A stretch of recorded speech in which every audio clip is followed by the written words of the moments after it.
అవకాశాన్ని ఇచ్చిన మీకు గౌరవ ముఖ్యమంత్రి శ్రీ నారా చంద్రబాబు నాయుడు గారికి నా హృదయపూర్వక ధన్యవాదాలు తెలుపుకుంటున్నాను.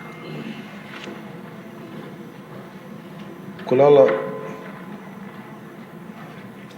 కొట్లాటలో వెనుకబడిన కులాలు, అత్యంత వెనుకబడ్డ కులాలు, దేవాలయాల్లో కూడా అడుగుపెట్టనివని పరిస్థితుల్లో వీళ్ళందరి జీవితాలు బాగుండాలి అని జాతిపిత మహాత్మా గాంధీ గారు ముందుకు తీసుకొచ్చింది. అలాగే జనసేనకి స్ఫూర్తి అయిన శ్రీ నారాయణ గురువు గారికి, అలాగే రాజ్యాంగ నిర్మాత శ్రీ బాబాసాహెబ్ అంబేద్కర్ గారికి హృదయపూర్వక నమస్కారాలు తెలియజేసుకుంటూ నేను స్పీచ్ని అంటే మా జనసేన అభిప్రాయం తెలియజేస్తాను. అధ్యక్ష, గత 2 దశాబ్దాలుగా ప్రత్యేకించి ఇంకా స్పష్టంగా చెప్పాలంటే 2004 నుంచి చాలా దళిత మేధావులతోటి, చాలామంది దళిత కార్యకర్తలతోటి, అటు మాల మాదిగ ఉపకులాలు కావచ్చు, అన్ని రకాలుగా చాలామంది మేధావులతోటి చర్చల్లో పాల్గొన్నవాడిని. అధ్యక్ష, వారు నన్ను మనస్ఫూర్తిగా ఆహ్వానించారు. అలాగే బహుజన సిద్ధాంతం కానీ వీటి పట్ల ఆకర్షితులైన వాడిని. అందువల్ల నన్ను చాలాసార్లు ప్రత్యేకించి వర్గీకరణ గురించి అనేక పర్యాయాలు దీని గురించి మాట్లాడుతూ ఉండేవాళ్ళు.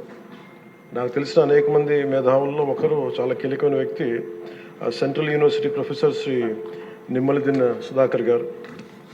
అలాగే మాల మాదిగ ఐక్యత కోసం కలిసి ఉండాలి కానీ వర్గీకరణ జరగాలని కోరుకునే కళాకారుడు, కవి మాస్టర్జీ గారు.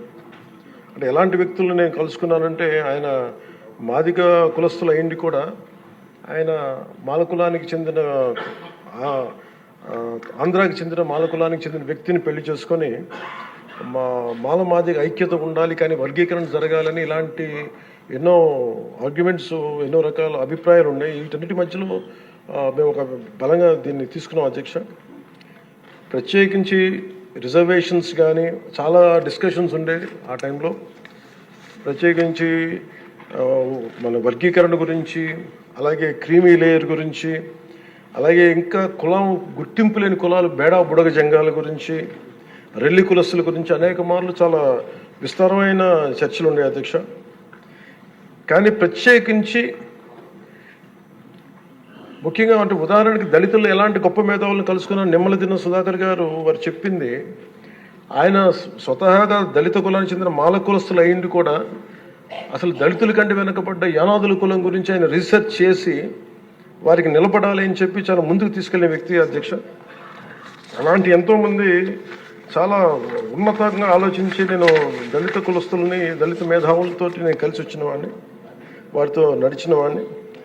ప్రత్యేకించి ఈ రోజున వర్గీకరణకు సంబంధించి దీనికి మనస్ఫూర్తిగా ఈ స్థాయి దాకా వచ్చింది అంటే ఒకళ్ళు మందకృష్ణ మాదిగ గారు అయితే, దాన్ని ముందుకు తీసుకెళ్లిన వ్యక్తి శ్రీ నారా చంద్రబాబు నాయుడు గారు. అధ్యక్ష,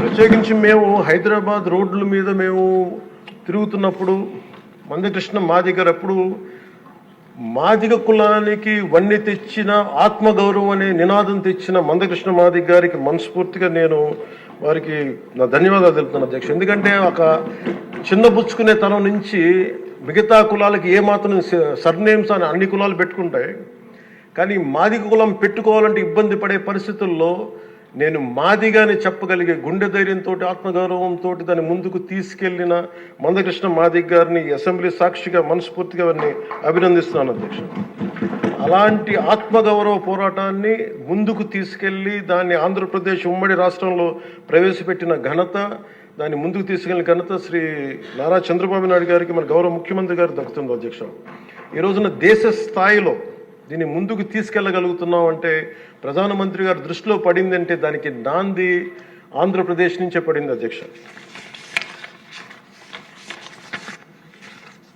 మేజర్గా మాకు అప్పుడు నేను ఇలా దళిత మేధావులతో అందరితో మాట్లాడుతున్నప్పుడు ఇది వర్గీకరణ మాల కులస్తులను తగ్గించి మాల కులస్తులకి అన్యాయం జరుగుద్దని చాలా 2 వర్గాల వారు కూర్చొని మాట్లాడుకునేవాళ్ళు. అధ్యక్ష, ఆ టైంలో నాకు వినిపించిన ఆర్గ్యుమెంట్స్ అధ్యక్ష, ఉదాహరణకి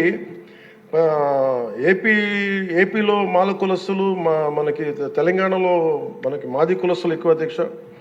అలాగే ఇది ఒక్కొక్క చోట ఒక డామినేట్, ఒక్కొక్క కులం సబ్ క్యాస్ట్ ఎక్కువ బెనిఫిట్ తీసుకుంది రిజర్వేషన్లో, ఇది మిగతా వాళ్ళకు కూడా చెందాలనే దానిదే ఈ వాదన ఇది.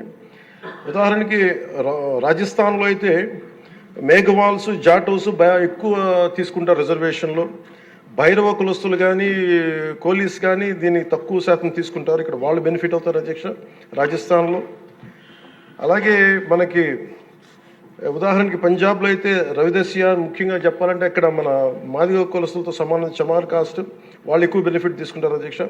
కానీ అక్కడ ఈ రోజున మేజర్ భాగం దీనివల్ల బెనిఫిట్ అయితే అక్కడ బాల్మీకిలు, మజాబీ సిక్కులు, అలాగే ఇలాగ అనేక విభిన్నంగా ఒక్కొక్క చోట ఉన్న ఈ డామినెన్స్ కావచ్చు, లేదంటే ఎక్కువ శాతం తీసుకోవడం కావచ్చు, ఇట్స్ అ బ్యాలెన్సింగ్ యాక్ట్ అధ్యక్ష. ఇది వీటన్నిటిని గుర్తించి మనస్ఫూర్తిగా ఈ రోజున నారా చంద్రబాబు నాయుడు గారి ఆధ్వర్యంలో ఈ రోజున ఈ ఎన్డీఏ కూటమి ప్రభుత్వం ఈ మా రిజర్వేషన్ వర్గీకరణ బిల్లుని మనస్ఫూర్తిగా జనసేన తరపు నుంచి మనస్ఫూర్తిగా మేమందరం సమర్థిస్తున్నాం అధ్యక్ష. ప్రత్యేకించి నేను మొన్న రాజీవ్ రంజన్ మిశ్రా గారితో మాట్లాడుతూ ఉంటే 100 నుంచి 10,000 లోపు ఉన్న దాదాపు 59 ఉపకులాలు, మా దళిత కులాలు, ఇవన్నీ మాలమాదిగా దళిత ఉపకులాలతో సహా 59 ఎక్కువ సంఖ్యాబలం ఉన్నాయి. దీన్ని ఎలా చేస్తారంటే 100 లోపు నుంచి 10,000 లోపు ఉండే 46 కులాలు అధ్యక్ష. కొన్ని కులాలు దాదాపు 30-40 మంది కూడా ఉన్నారని వారు తెలియజేశారు అధ్యక్ష. అలాగే ఈ సైంటిఫికలీ ఎనలైజ్డ్ ఎంపిరికల్ డేటాని 4 నెలల వ్యవధిలో గౌరవ ముఖ్యమంత్రి గారు బాధ్యత తీసుకొని మంత్రివర్గంతో ఒక కమిటీని ఏర్పాటు చేసి వన్ మ్యాన్ కమిషన్ గారు శ్రీ రాజీవ్ రంజన్ మిశ్రా గారి ఆధ్వర్యంలో నవంబర్లో మొదలై మార్చి 4 నెలల వ్యవధిలో దీన్ని డేటానంతా సైంటిఫిక్గా అనలైజ్ చేసి ఎంపిరికల్ డేటాని విద్యా, సామాజిక, ఆర్థిక, రాజకీయ, అంతర్గత వెనుకబాటుతనాన్ని వారు మూడుగా విభజించిన విధానం చాలా అద్భుతంగా ఉంది అధ్యక్ష. ఇది అందరికీ మేలు చేస్తానని కోరుకుంటున్నాను. మందకృష్ణ గారు వర్గీకరణ ఉద్యమానికి ఆద్యులు. మందకృష్ణ గారు వర్గీకరణ ఉద్యమానికి ఆద్యుడు, వర్గీకరణ సాధన పోరాట సమితి యోధుడు అధ్యక్ష మందకృష్ణ గారు. నారా చంద్రబాబు గారు సైబరాబాద్ సృష్టికర్తే కాదు, వర్గీకరణ రూపకర్త కూడా వారు. శ్రీ మోదీ గారు నయా భారత్ నిర్మాతే కాదు, వర్గీకరణ ఫలప్రదాత కూడా. అందుకని మనస్ఫూర్తిగా ఈ వర్గీకరణ బిల్లుని ముందుకు తీసుకెళ్లి దీనిని ఆంధ్రప్రదేశ్ అసెంబ్లీలో ఈరోజు ప్రవేశపెట్టినందుకు మనస్ఫూర్తిగా ముఖ్యమంత్రి గారికి, అందరికీ, మంత్రివర్గానికి, సభ్యులందరికీ మనస్ఫూర్తిగా ధన్యవాదాలు తెలుపుకుంటూ స్పీకర్ గారికి నా హృదయపూర్వక ధన్యవాదాలు తెలియజేస్తున్నాను అధ్యక్ష.